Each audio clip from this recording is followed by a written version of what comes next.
Welcome back, everybody, to Desert Valley Blitz. This is our Week 10 wrap-up, or the last one. This is going to be the last one in the regular season. How fast it goes by, Coach. Man, that was fun. It was awesome. It was awesome. Quick. So what was your game of the week, Coach, was Palm Desert against Palm Springs. Palm Springs coming into Palm Desert. Big-time league implications on this one. I had a feeling it was going to be tough for Palm Springs, man. It would, and, I mean, Palm Springs, they got caught, man. Undefeated coming in there, and Palm Desert caught them. It's hard to go undefeated the whole season. I mean, you got to play perfect football for 10 games. You're going to take a play like it's just tough. They're kids. They're going to take a week off here and there. But it sounded like they were battling. I didn't see it, but it sounded like they were battling back towards the end, but just couldn't pull it off. Yeah, it was a great game actually. Palm's Desert, man. Coach 40 had those guys ready. That offensive game plan was beautiful that first half. Palm Springs was on their heels defensively, and making uncharacteristic mistakes. They kind of Palm Desert jumped all over them in the first half. Bishop Miller threw an interception, not like himself, and they kind of just spiraled from there.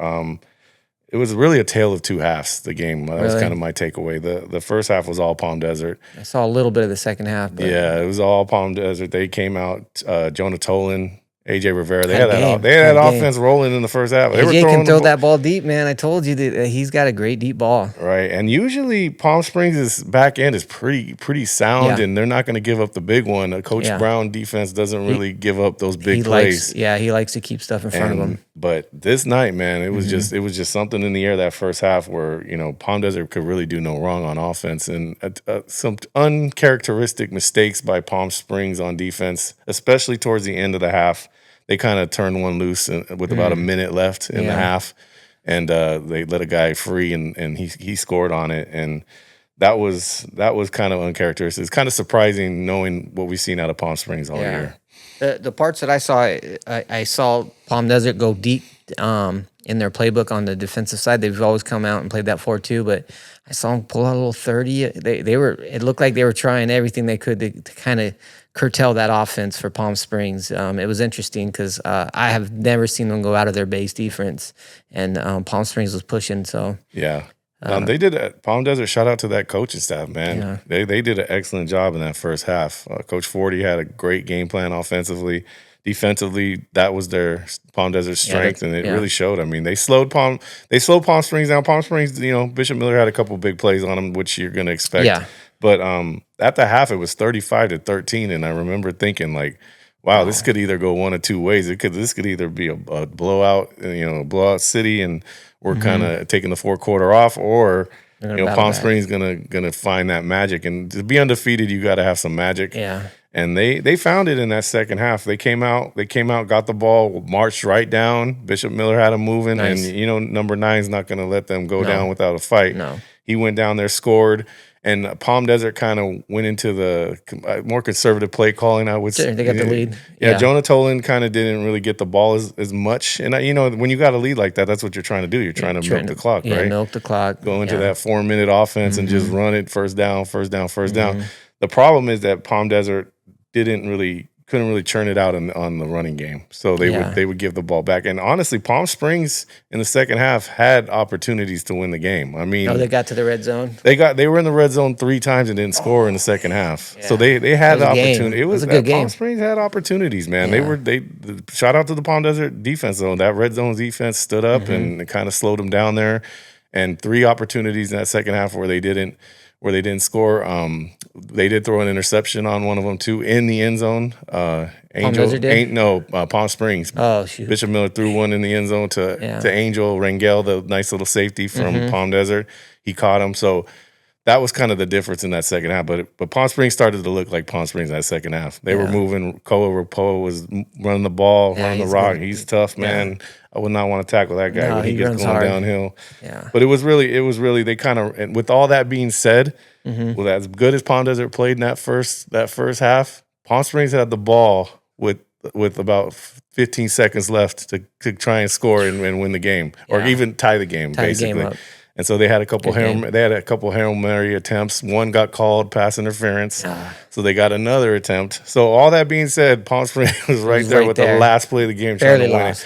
So as bad as they played in the first half, They're still in it. They still could have won the game. Yeah. So when you got a good quarterback, that's what happens, man. I still Palm Springs is still going to be right there in the playoffs. Yeah, they're going to be right there in the playoffs.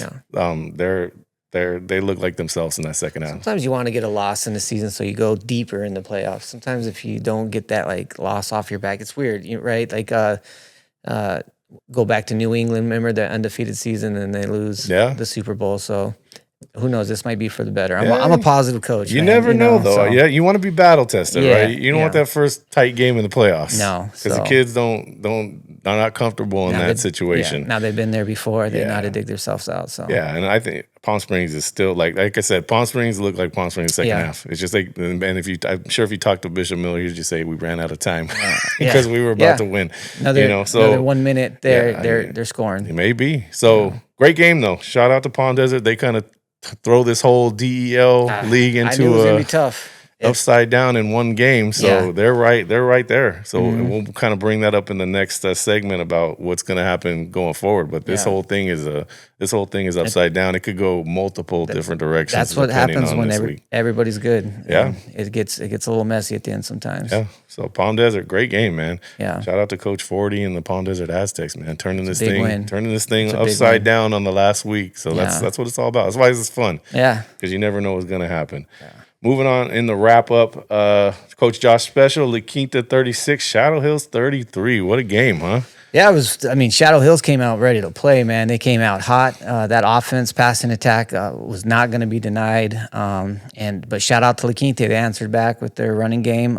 They weren't going to be denied. It was like a really back-and-forth offensive firepower game. But I wouldn't want to be a DC on either squad, man, because it was like they could not get a stop. Nobody could stop anybody. Nobody. It was like, what is going on here? And every time Shadow Hills La Quinta plays, there's some crazy plays that happen. I remember, like last year, I was coaching La Quinta. They got us, and the quarterback spinning around there throws up like a Hail Mary, and the La Quinta safety touches the ball, and it bounces to a receiver just standing in the end zone, touchdown. And it happened again this game, and that's what happens when both teams really want it. Both squads were playing hard. It was a real fun high school football game to watch. You really didn't know who was going to win, man. It was halftime. The scores were close. They were changing back and forth who had the lead. But hats off La Quinta pulling off. They end up getting a stop towards the end. Shadow Hills goes for it actually they fake punt it. So they look like they're going to punt, and then the punter rolls out. The center goes out for like a corner route, and throws the ball. He's open, hits him in the hands. He drops it. La Quinta gets it and scores. So that's how the game ended. That was the difference? Was a fake punt? Yeah, pretty much. That's how La Quinta got their stop? Yeah. Wow. Yeah. I heard Roman Ansley got himself back in the MVP conversation. Yeah, he might be the best dual threat quarterback in the league right now. He can hit open receivers all day, but man, he drops back, and if you don't like it, he will take it and run. And it's not like he doesn't just go to the outside. He'll go right up the middle. They run the we call it flash. It's where it's like that outside read, and you get that in floating, and then he just tacks it. They ran that a bunch, and man, he's a big, strong kid, and he made some nice runs, man. He's deadly in the open field. Yeah, dude, you got to beat pretty much Ansley if you're going to take out La Quinta, and he was not being denied either. So it's what made it fun, man. Yeah, that kid's a great athlete, man. So once he gets going downhill, he's a pretty big threat to take it all the way. Yeah. And defensively, I just don't know. You know, they were just struggling. They couldn't stop Shadow Hills, and then Shadow Hills couldn't stop La Quinta. I don't know. I'm sure both coaches be like, dang, I wish I had that one back. But that's what happens, man. They both got a lot of weapons, man. Shadows don't slouch on offense. They got a ton of guys over there that can hurt you. And it sounded like a great game. It was fun. It was fun.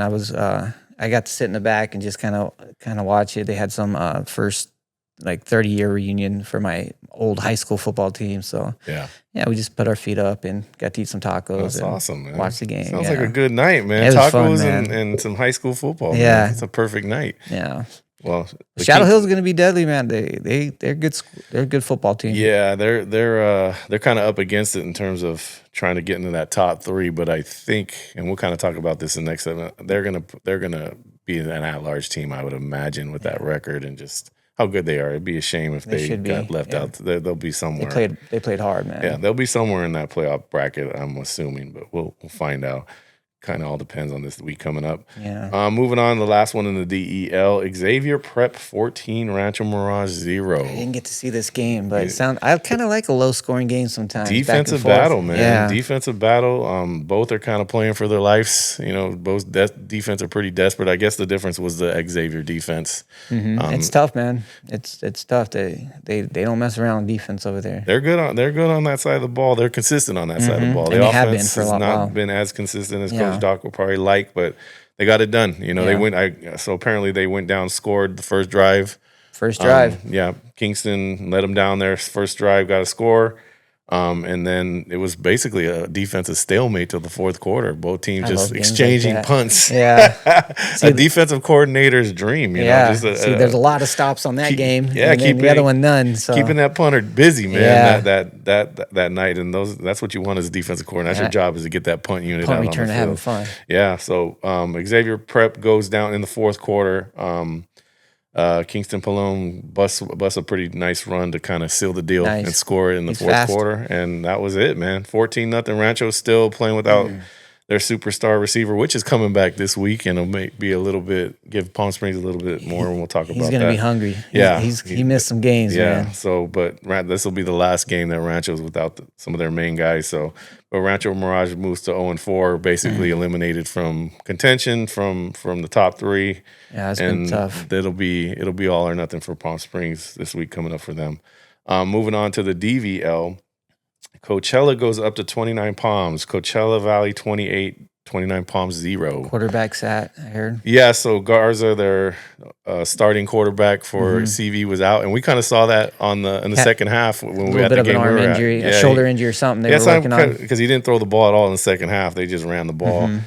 So they decided to Coach Johnson decided to hold him out, apparently, and they started a sophomore named Xavier Hernandez, who's he's an up and comer. He'll probably be the starter next year. In 2 years. We get to see a little glimpse of the future. Yeah, so I think Coachella probably with 28 points. That's so that might be a little bit of an underscore for them, because usually they're putting up 30, 40 points every game. But you have an offense like them, and a quarterback goes down.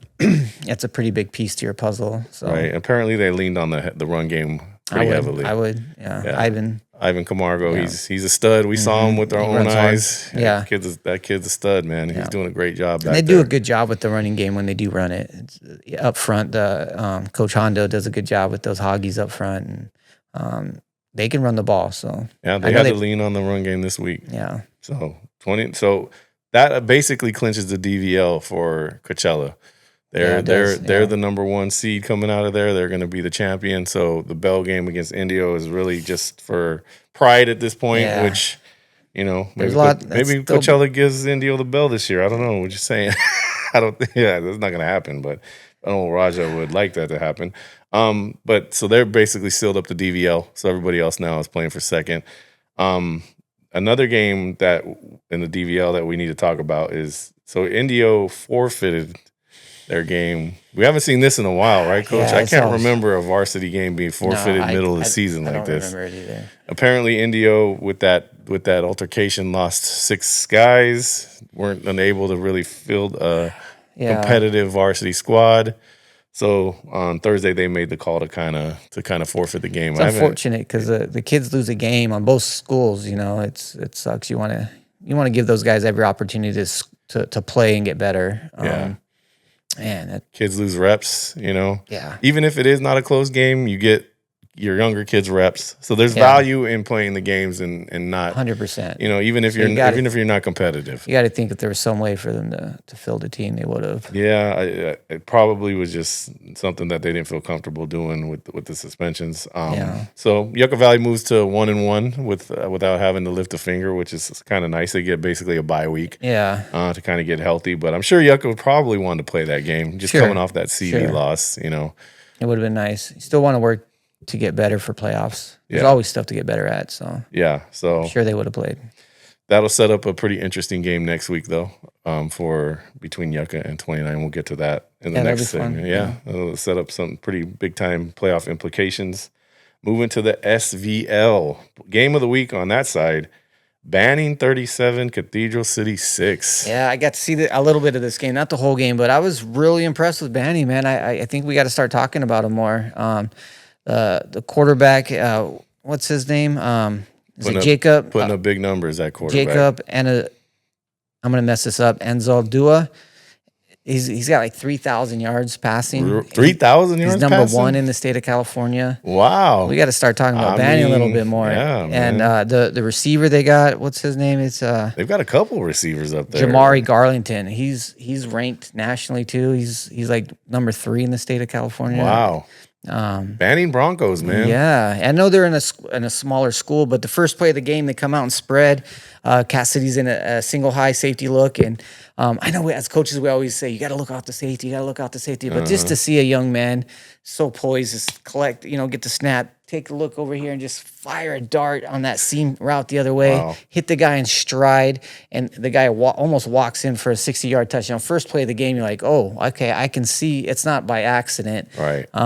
He's got I'm sure the coaches are doing a great job. That you don't just wake up and know how to do that. So someone's taught them really good timing, and they executed at a high level. They had a fun offense. They ran some bunch wide, and that's where you get the 3 receivers wide. They had some cool concepts out of that. I saw a trap play out of pistol, which is always fun, man. And Banning, man, first game I was super impressed, man. The coaches are doing a good job over there, and they have a really fun offense to watch. And that quarterback's the deal, man. He can sling it. Yeah, pretty impressive win. They break a 3-game winning streak for Cat City. Yeah, and it sounds like Cat City couldn't really get their offense going this game, huh? They had some luck with running. They had some long drives, but they just get kind of bogged down in that red zone, and the other offense that. It's nice when you can score from 60 yards out. Yeah, I mean, it makes it easy. You don't have to drive so long. Yeah. Those long drives are when the mistakes start to occur. It's easy to do 1 or 2, 3 plays in a row, but do 10 to 15 play drives. Right, without a penalty or penalties something. are going to pop up, and someone's going to miss a block, and that seems to be what happened with Cass City. It's hard to, once you get behind with that running game, to catch back up. Not a good matchup for Cat City. It was a little tough, right? But they played hard. They had some good runs, long drives. They just couldn't get the points done. They kind of bogged down in the red zone. So, Banning moves to 7-2, man. It's pretty impressive. Yeah, hats off to them, man. 1-0. They got one more game to wrap up the SVL this week coming up. And we'll kind of get more into that, but impressive job by the Broncos. Even though they're not technically in the Valley, we still gotta give them their props and their flowers because they are in our leagues. 100%. 100%. We want to shine some light on the best guys in our league. Good job, Banning. Good job, man. So we'll give you some more airtime as you guys move on to the playoffs. We promise. Okay, so the SVL, and then we got 2 other independent games. Well, I guess not independent. Desert Christian played a team.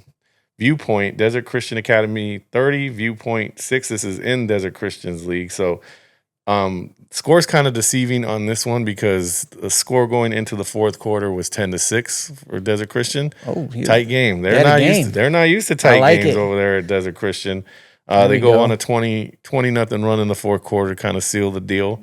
And move to 9-0. That's what happens when you have a high-powered offense. You can score in bunches, man, and it doesn't take much. Yeah. Well, apparently the defense played pretty well too. I guess there was some turnovers in the 4th quarter. The Pazos brothers out there turning the ball over. You can't count those guys out there flying around. But a competitive, good game. That's what I think Desert Christian's coaching staff will quietly tell you. They want some competitive games because they want to make a run. Better. Yeah. I mean, Yeah, I agree. It'd be nice to see Banning and DCA play. So if there's a football god out there, maybe in the future. Well, CIF may want the gate. They're pretty close together. So in the first round, maybe we speak it into existence. Anybody over there at the CIF office, we'll just call them and say, hey, this should be the first round matchup. That would be a really good game, and you heard it here first. So. I mean, they might break the scoreboard in that game. But another 100-point game. We can only wish on that one. But the Conquerors moved to 9-0. Awesome Impressive. job. The only undefeated team now in the Valley. But they're gonna be tested again this week, and we'll kind of get to that. I heard. Yeah, they got a big one coming up, which we'll talk about in the next segment. Lastly, Desert Chapel and Vasquez 48, Desert Chapel 14. Vasquez is a team in their league, and that's another undefeated team. DCA and that's who they're playing. And Vasquez and DCA are playing this week at Vasquez. So we'll get to that. We'll get to that one in the next little teaser for the next segment. But Desert Chapel, they go on the road. Tough place to play, apparently. Their offense I saw a couple highlights though. That receiver Garcia, that guy's the real deal, man. He took a screen that should have been a 5-yard gain and took it to the house and basically outran on the whole defense. So, there's a hope for Desert Chapel in the future. That kid's only a sophomore. The quarterback, I believe, is coming back too. So that helps. Yeah, next year Desert Chapel will probably be much improved. So really something to build around. Absolutely. So that's going to do it for the wrap up of Week 10. We'll get into the preview for Week 11, Rivalry Week, coming up right after a word from our sponsors. Looking to upgrade your home? Tile Designs by Fina is your one-stop destination for beautiful flooring, hard surfaces, and countertops. From timeless design, modern styles, they've got the perfect look for every room. Stop by today and transform your space with Tile Designs by Fina. Let's design together. Tired of payroll headaches? iPay Solutions is your local payroll and HR partner right here in the Coachella Valley. From direct deposits to compliance, we handle the details so you can focus on growing your business. iPay Solutions, local, reliable, and built for your success. Got dirty carpets, tile, or furniture? Trust the Carpet and Tile Care Company, your family-run experts. We bring sparkle back to your home with top-notch cleaning services, reliable, affordable, and eco-friendly. Call us today. We can be reached at carpetcarrot.co. Phone number 760-773-5882. Welcome back, everybody, to Desert Valley Blitz. We're going to move on to our Week 11 preview, Rivalry Week, man. I'm super excited. There's some big-time implications, big-time playoff implications this week, and we're going to kind of roll through them for you. First off, though, Coach, what's your game of the week? There's a lot of good ones to choose from. I mean, it's game of the week's flag game, man. I mean, that's the game of the year for me. I mean, it's always, every year is just, it's a huge game. You always have it circled, ready to go, and it's just a plus that there's like a league title on the line. So yeah, and this year is going to be pretty epic because not only is there a flag to play for, which everybody in those schools wants to have, there's a big time DEL playoff implications, seeds involved. Yeah, Palm Desert and La Quinta can still technically win the league.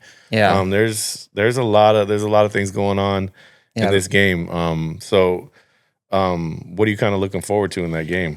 Well, man, if La Quinta plays defense like they did last week, it's going to be a tough game for them to win. I mean, Palm Desert has been looking sharp on offense. They look great, and they look great on offense. Shadow Hills last game threw a ton of wide receiver screens. It gave La Quinta a little bit of problems, and Palm Desert's very good at running wide receiver screens. The receivers do a good job of blocking.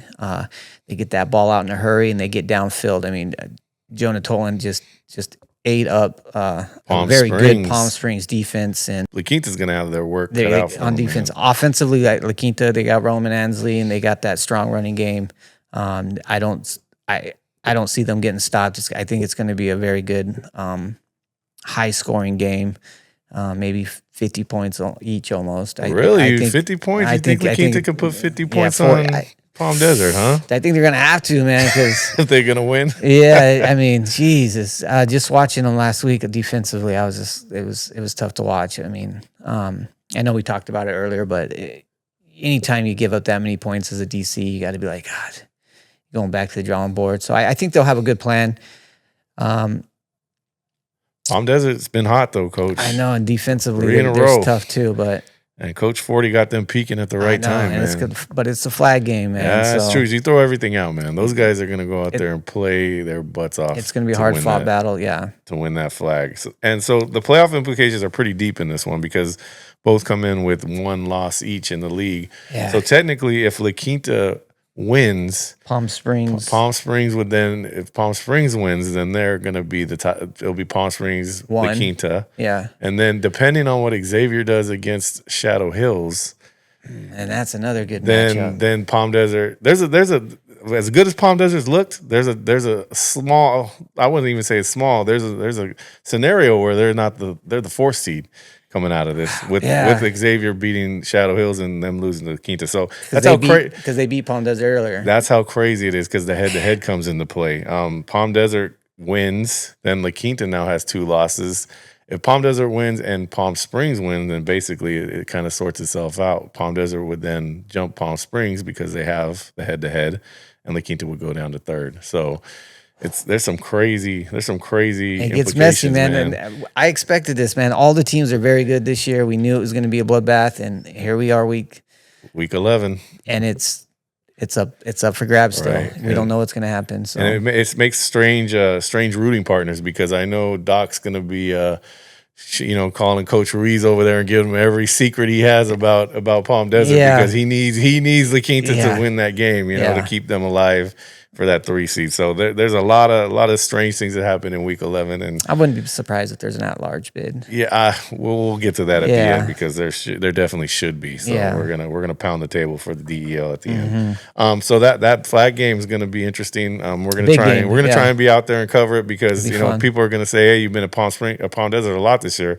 Well, Palm Desert's played some pretty consequential football, and for us to be a legit show and a legit voice, we got to be honest. You got to follow the game. Yeah, we got to be honest about the state of football in the Valley. So that's where the main game is. That's the biggest game for playoff implications. So that's where we're going to be. So moving on, but all these games have big time playoff implications. Next in the DEL, we got Rancho Mirage going to Palm Springs.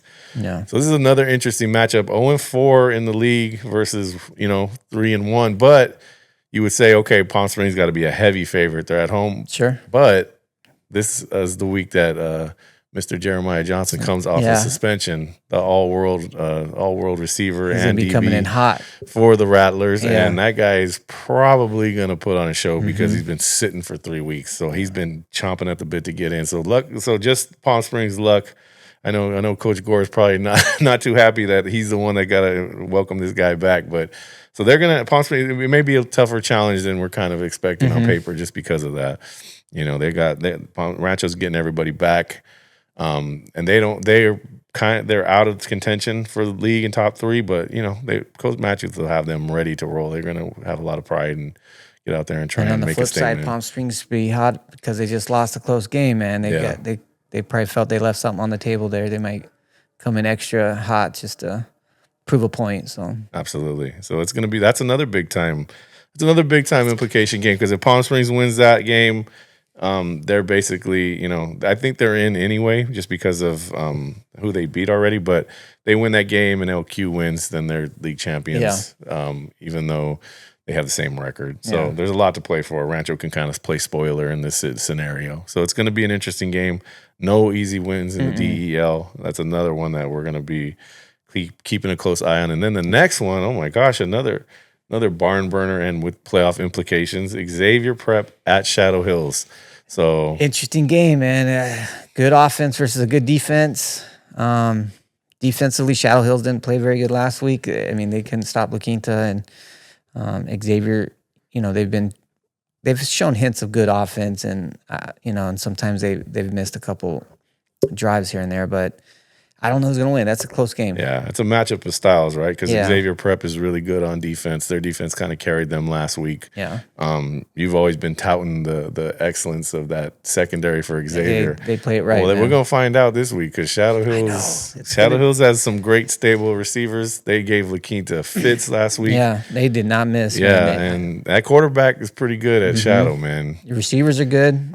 They got talent all over the field over there. So it's one of those games where I wish I could be at 2 different games at the same time, because I would love to watch that game too. Absolutely. Man. We'll try and check it out on film, but that's another one. So Xavier Prep wins that game and Palm Desert loses to LQ, then now we're in a situation where Xavier Prep, because of the head-to-head, jumps over Palm Desert. So Palm Desert's out. And Palm Desert will be I don't think Palm Desert's out, but they would be under they'd be under the 3 seed at that point. Yeah. So it's crazy that Palm Desert can win the league or be the 4 seed in the last week. And that's kind of the scenario. How close we are. And Xavier Prep's still alive, still alive, still fighting. So that'll be an interesting game. Shadow Hills can kind of play spoiler in this one. They're kind of out of contention just because of who they've lost to, but they're definitely playing to show the CIF that they deserve an at-large bid, and we'll kind of get to that. There's no way Shadow Hills wins that game and doesn't get in. So, a lot to play for this week. A lot to play for.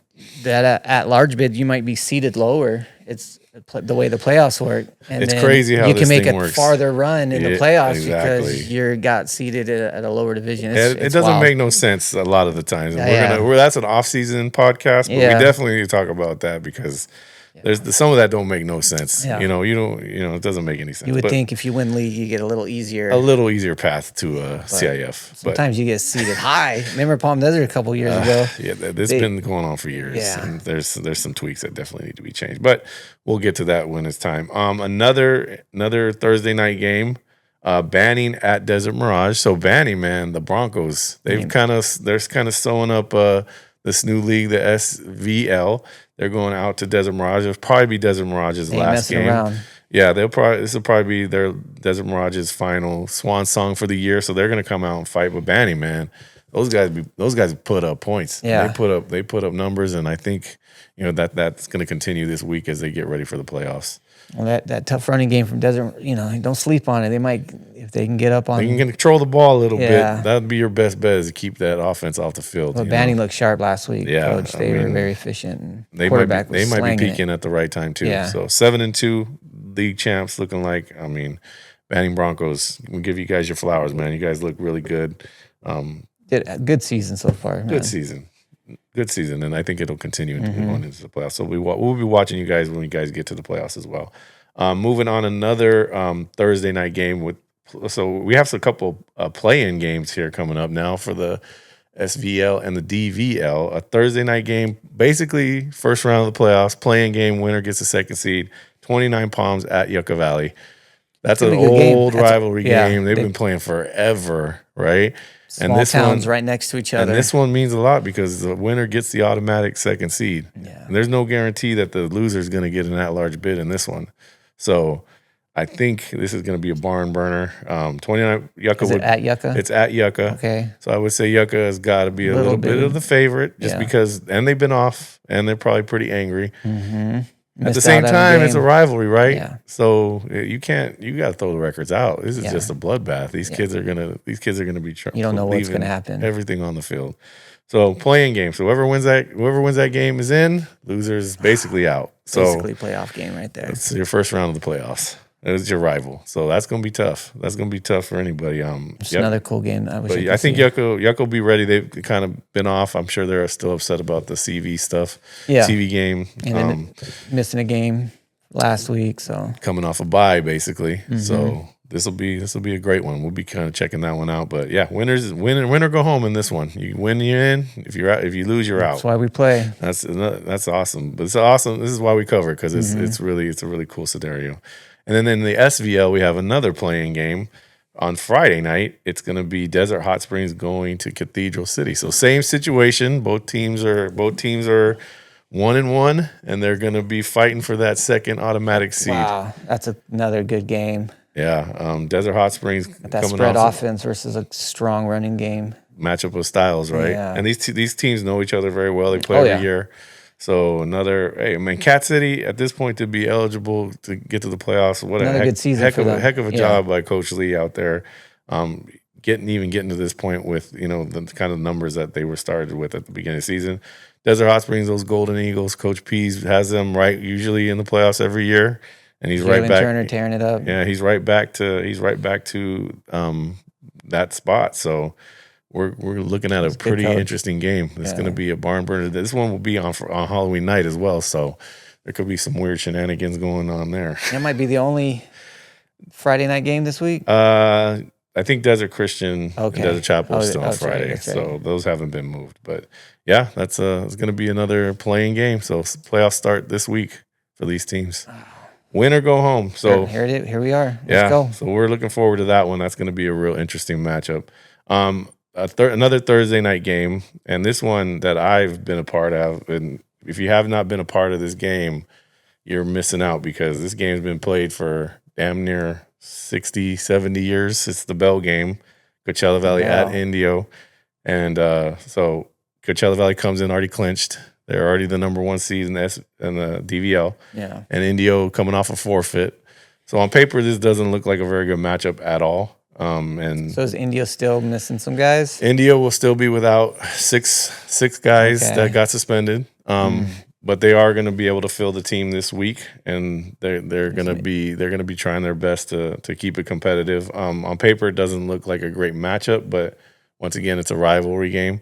So you throw everything out. I mean, there were years, when I played in this game where we were like undefeated, and Coachella had maybe won one game, and it was a 1-score game. Yeah, because it's just that's how much the community. When you try your hardest, man, crazy stuff can happen. That's how much the community comes out and supports you. And the stands are usually full and loud, and it's a ruckus. It's a ruckus. We got to go to a game in Coachella a couple weeks ago. What a great environment! Yeah, just a great. Is it at? It's at Indio. That's at Indio, though. It's at Indio. So, but it'll be the Coachella stands will be full. Okay. Yeah, for sure. They travel well, and it's a pretty awesome site, man. High school football at its finest. This game's been going on for decades. A lot of us have played in this and coached in it. So.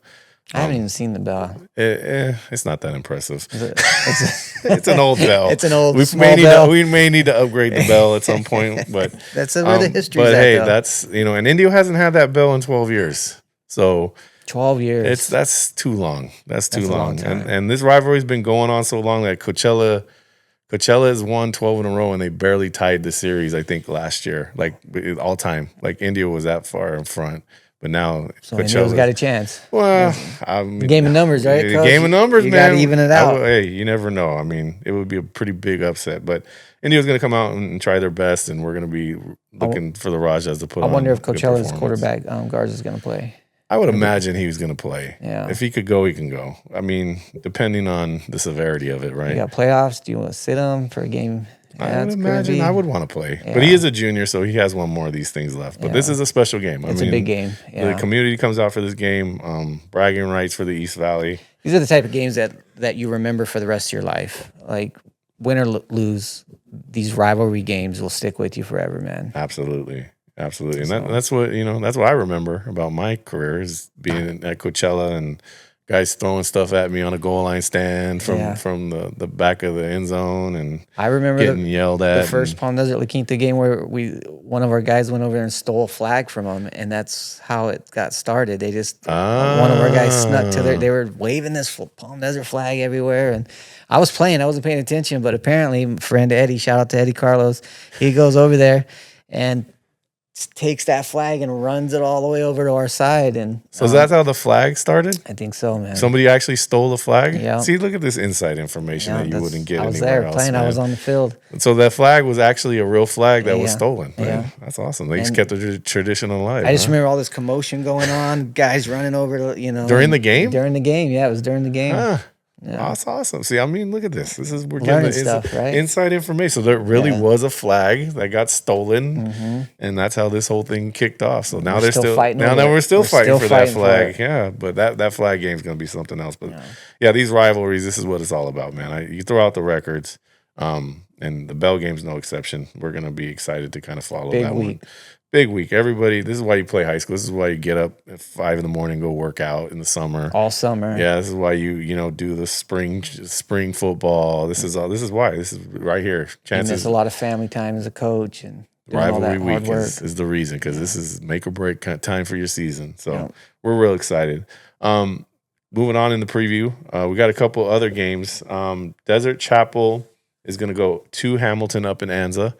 So they're going to be Desert Chapel probably be finishing out their season up there in Anza. So looking for that third win. And Desert Chapel is kind of trending in the right direction. I think they're young, so they're going to be back next year. They still got that receiver and quarterback, so they're trending in the right direction. I think the coaching staff will be in those halls this upcoming offseason. Any able-bodied young men to come on out and join the team, because I think there are a couple of players. They need a couple more bodies out there, but it helps when you got a quarterback. Yeah, if you got the foundational pieces, you just got to kind of fill in the rest. So Desert Chapel looking to finish their season up in Anza, and then the big one on the slate the last one, not really a rivalry game, but a big one. But it's perfect that it's the same week. It kind of works out perfectly for our purposes. So my Desert Christian Academy Conquerors are going to Vasquez. So if you ask who Vasquez is, we did some research. Vasquez is another undefeated team up there, and they're up high there, desert. up there by they Palmdale. Play good football up there. So a long bus ride to get up there. But this is going to be this is for the league that Desert Christian is in. This is going to be basically the league championship game. Vasquez is another undefeated team, and they played a pretty similar schedule to Desert Christian. Doing the research, they do have one loss on their record, but it was by forfeit. So technically, they haven't lost on the field. Yeah. So exciting game. Desert Christian kind of timed this right out pretty well to get this game before playoffs to get a little battle tested. And this could be the one if somebody's going to get them. Yeah. This might be the week you're going up to Palmdale on the bus. So they're in the same league. This is basically a league championship game. It's basically a league championship game. Wow. Yeah, and that's awesome. 2 undefeated seasons on the line. I mean, it doesn't get much better than that, right? So this is if there's a week that they get caught, this could be the week. I'm sure Coach Johnson's going to have them ready. Yeah, they're going to be ready to go. They have not really been tested this year. That's what you need. They need this going into the playoffs. I think hostile environment on the road. And they're gonna be tested. So we're kind of looking forward to every that game from here on out is going to be important. Everything. So that's gonna do it. We're into rivalry week, Coach. It's been fun, man. It's been a cool ride, right? Yeah, it went by faster than I thought, but we saw a lot of good matchups, a lot of great football. Hopefully, the kids made a lot of good memories they'll take with them for the rest of their lives. It's been awesome, man. Yeah, this is why we do it because these rivalry games it's good that we kind of end the regular season on this. So when we come back next week, there will be some teams that will not be playing anymore. So all you guys that are playing next week, and just realize that that's special. Not everybody gets to play an extra week of football. And we'll get into the kind of wrap up what we saw on the rivalry week, and then kind of look ahead into the playoffs. And hopefully we got 5 DEL teams in the playoffs. Right, Let's Coach? Get them in. Yeah. DEL deserves 5 teams. CIF, if you're watching, whoever watching or what algorithm there's out there, whatever team it is, we're pounding the table. 5 DEL's teams need to be in the playoffs because 5 are deserving. Very good football players. 2 at large bids. There's no question. There's everybody in the DEL. 5 out of the 6 teams deserve to go. So 100%. We put that out there. We put that to the universe. Hopefully somebody football gods listen. Hopefully somebody listens to us. I don't know if anybody listens to us, but we'll put it out there and we'll hopefully see some results for that. So if you guys found some value in that today, you guys know the routine, man. Like, subscribe, and follow, and we'll be back next week on Desert Valley Blitz. Thank you.